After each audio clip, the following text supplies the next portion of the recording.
1. The disappearance. In the heart of the Appalachian Mountains, nestled within miles of ancient whispering trees, the town of Harrow's End was known for its quiet charm and tight-knit community. Life moved slowly, peacefully, until the day Sarah Whitman vanished. She had been hiking along the old Ridgeline Trail, a popular path for locals and tourists alike. She told her parents she would be back before dusk. She never returned. The search parties combed the woods for days. Drones scanned the treetops, dogs sniffed the underbrush, and volunteers shouted her name until their voices cracked. The only thing they found was her backpack at the base of a small, moss-covered staircase that led nowhere. Just 12 steps made of weathered stone, standing alone in a clearing, without walls, without a foundation, just stairs leading up into the air. Most assumed it was a forgotten ruin, an artifact of a long-lost cabin or watchtower. But the locals whispered differently. They knew the stories. Every few years, someone disappeared near the Ridgeline Trail, and always near those stairs. 2. Returning home. Ethan Whitman, Sarah's older brother, returned to Harrow's End from college a week after her disappearance. Guilt weighed heavily on him. He hadn't seen Sarah in nearly a year, always putting off visits home. The thought of never seeing her again, of never hearing her laugh or teasing him about his messy hair, haunted him. Ethan wasn't like the others. Where they gave up hope, he clung to it. When the search parties dwindled, he kept looking. He questioned rangers, read through local folklore, and even spoke to an old recluse named Jasper, who lived near the trail. "Don't go near the stairs," Jasper warned, eyes clouded with fear. "They ain't right. Been here before us. Ain't built by men." But Ethan didn't listen. 3. The first night alone. Ethan camped near the trailhead. The first night was quiet, save for the occasional rustle of wildlife. But around 3 a.m., he heard a strange sound, like wind chimes made of bones, soft and irregular. When he peeked outside his tent, he saw nothing, but the air felt off, heavy, charged. The next morning, he finally found the stairs.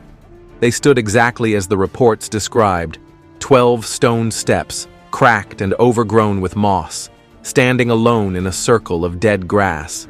No signs, no trail markers, nothing. Ethan circled them for hours, documenting every detail with his phone. But as he reviewed the footage later that evening, he realized something chilling. The stairs weren't in any of the photos or videos. Just an empty clearing. 4. Upward. On the third day, Ethan made a decision. "I'm going up," he said into his phone's voice recorder. "If I disappear, I want someone to know I did this for Sarah." He climbed the stairs. The moment his foot touched the top step, the world shifted. Everything was silent, eerily so. No birds, no wind, not even the crunch of leaves beneath his boots. The forest looked the same, but it felt hollow, like a photograph of a place rather than the place itself. He turned back. The stairs were gone. 5. The other side. Ethan wandered for hours, calling for Sarah. The forest twisted around him. Paths looped in impossible ways. Shadows moved where there was no light. Time passed strangely. His watch spun wildly, and the sun hung in the sky like a painting, unmoving. Then he found her. Sarah sat beneath a gnarled tree, eyes wide, arms wrapped around her knees. "Ethan?" she whispered. They embraced, but joy was short-lived. "I tried to leave," she said, "but the forest doesn't let you. Every path leads back here. I think the stairs took us somewhere else. Somewhere wrong." 6. The Watchers. That night they saw them, figures in the woods, tall, gaunt, with faces like melted wax. They watched from the trees but never stepped closer. Sarah called them the Watchers. "They come at night. They don't like the fire." Ethan kept the flames roaring, but sleep brought dreams, visions of staircases rising into endless voids, of people climbing but never reaching the top, of whispers in forgotten tongues. 7. The Keeper of the Steps. Desperate to escape, they ventured deeper. They found a clearing larger than any before, where the trees bent away as if afraid. In its center stood another staircase, this one grander, black as obsidian, humming with unseen energy. At its base stood a figure cloaked in tattered robes, the Keeper. "You seek escape," it rasped, "but a price must be paid." "What kind of price?" Ethan asked. "One may leave, one must stay." Ethan and Sarah froze. "No," he said, "there has to be another way." "There is not." 8. The Choice. They argued for hours. Sarah insisted Ethan leave. Ethan refused. "You came for me," she cried. "Don't waste that."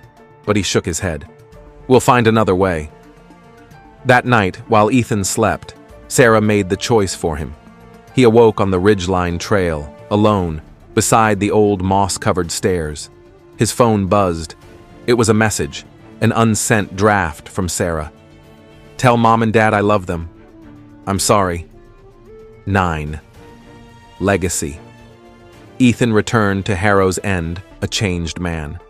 He told no one the full truth, only that he found Sarah's final campsite and a letter explaining her decision to go deeper into the woods. He visits the Ridgeline Trail every year on the anniversary. The stairs are still there, though they seem older now, crumbling. But he knows they're not done. Sometimes, at night, he dreams of a staircase rising into a blood-red sky, of Sarah's voice calling from above, and the sound of wind chimes made of bone. And in those dreams, he always climbs.